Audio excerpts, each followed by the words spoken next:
Let me tell you, this is way cool. If you learn those 7 basic ones, the black notes all happen automatically. Because the basic Bisquick is in there. Watch. If I say, how do you spell C chord? C-E-G. How do you spell C sharp chord? Now, when I say C chord, how many letters came out my mouth? One word. C, just C, right? Just one letter. C sharp is 2 words. C and sharp. So I have 2 steps I have to do for a C sharp chord. I have to spell C, and then I have to sharp them all. That's next week's lesson. So a C sharp chord is same chord as C, except it has a sharp on every note. C sharp, E sharp, G sharp. That's it. If you're playing it, look how cool. Here's C chord. C sharp is C sharp, E sharp, G sharp. Raise the whole chord a half step. C flat chord. Lower the whole chord a half step. D flat chord. Here's the D chord, right? D, F sharp, A. D flat. Flat, flat, flat. So if you're writing them, look how easy. C sharp, E sharp, G sharp. F sharp, A sharp, C sharp. G flat, B flat, D flat. Ta-da! All right, A flat chord. A flat, C natural, E flat. Get rid of the sharp in the middle and flat both ends, and you got a flat chord. B flat chord, no sharp, no sharp. Done. Now I know all 15 major chords. Yeah. Now, that's next week's lesson. Okay. But look what I did. I changed, the chord changed, but the spelling didn't. Right. That's my point. A C minor chord is still C, E, G. If I write down a chord like this, and this is what's amazing, and if you're watching this video, and check next week's class too, if I have a C sharp diminished 6th with a flatted 5th, no, I can't do that. I can't do that. With a C sharp diminished 6th plus, well, we'll do it that way. It's a stupid chord, but now if you're a beginner, you look at that and you go, you either skip it and don't play that chord, or you close the book and don't play the song. All right? But you know how you spell this chord? C-E-G. That's why I call it Bisquick. You can make lots of recipes, but the Bisquick goes in every chord. If you learn these, well, not now, these 7 chords, if you learn to spell them, this chord is spelled C-E-G. It's just got things added to it. You can never change the letters, ever. A C chord, no matter what they do to it afterwards, bend it, twist it, raise it, lower it, it doesn't matter. It's still always spelled C-E-G. And that's, wow, that's a light bulb moment. All right, so look, let's just make this chord just for fun.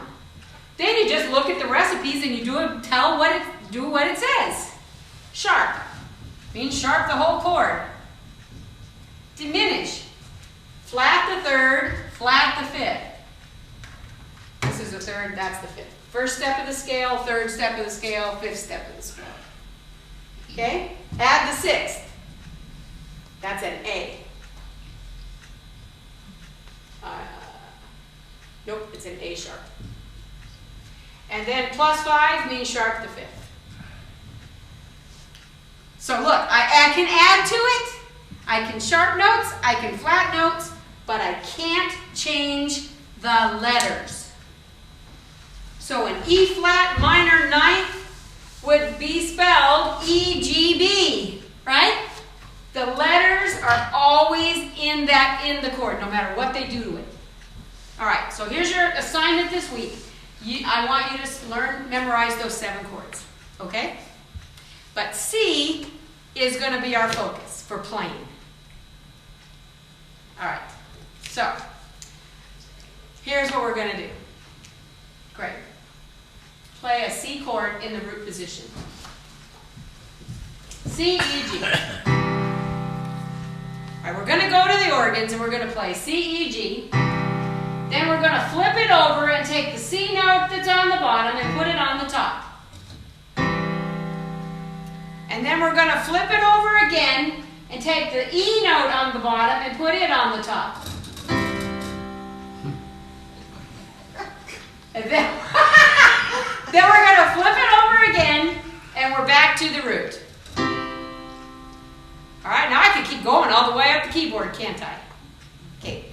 Then you can just go backwards too. All right, then we're going to do one other exercise. It's called an arpeggio. Aren't you impressed? Arpeggio means just roll it.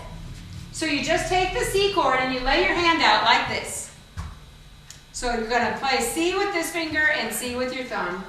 And you're just going to go.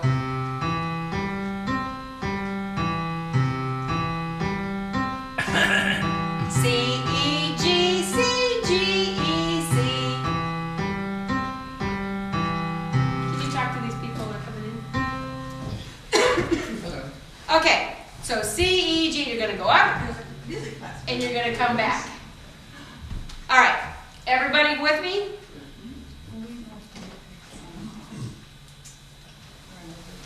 Okay. I'll be down in a minute, Greg. All right, so we're going to go to the organs, and I'm going to give you a song.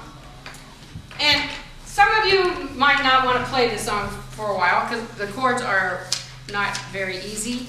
But I thought this would be a really good song to give this a try with.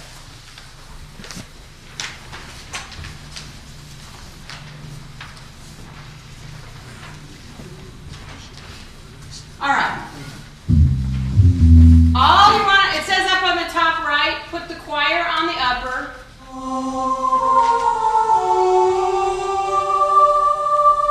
Okay? And put the harp on the lower.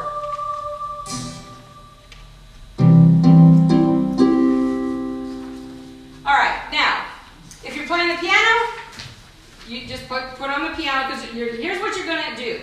Just play the chord. You can either just hit this, you can either roll it, you know, like a harpist. The harpist will either go doodly-doodly-doodly like this, or they'll go doom-doom like this, play the whole chord, or they'll roll it just like we're going to do. So I want you to just try and play. You can just first play it like regular.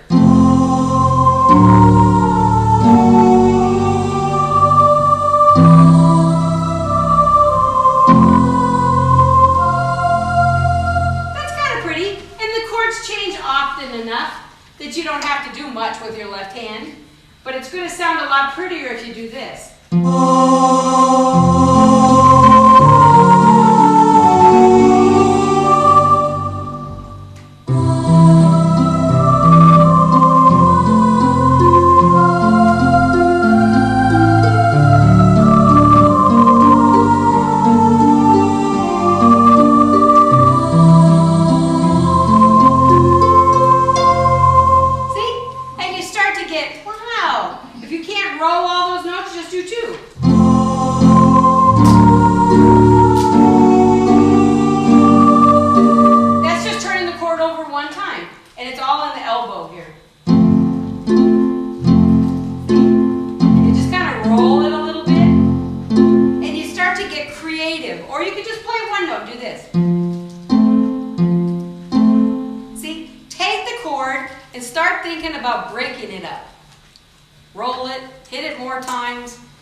To it. And you can start with easy little songs, or you can try this one, or there's thousands of songs. But this week, just be conscious of, just try picking up your hand and see what happens. If you use a harp on the bottom keyboard, that's a great way that you'll get a really clear sense of what your left hand is doing when you do that. Okay? All right, let's go to the organs.